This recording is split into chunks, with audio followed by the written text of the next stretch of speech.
Chris, I saw the word Armani, and I thought to myself, nope, I don't think that's in tech, but apparently it is. So what's Armani doing in tech? All right, so this comes from L'Oreal Canada, and they've been trying to crack an interesting problem. And that back in the day, when there was an advertisement for perfume in a magazine, there was often a little scented strip of paper in there, so you could get a little whiff of what the perfume is in advance. Now we're in the digital age. How do they kind of do that again? And so they tapped the Montreal lab to come up with an augmented reality response. And so the idea, they just launched this, but in Canada, across the country, there's a new Armani ad that appears on billboards and bus stops.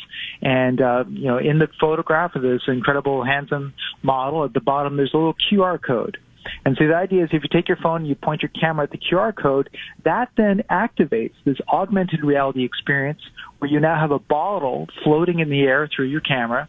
And when it opens, there's a visual representation of what that perfume smells like. And so L'Oreal says this is their way of allowing you to digitally smell their perfumes. What? Well, hold on. You have a visual representation of how something smells? Right. So in this case, the perfume is called Armani Code, rather suitable given the tech theme.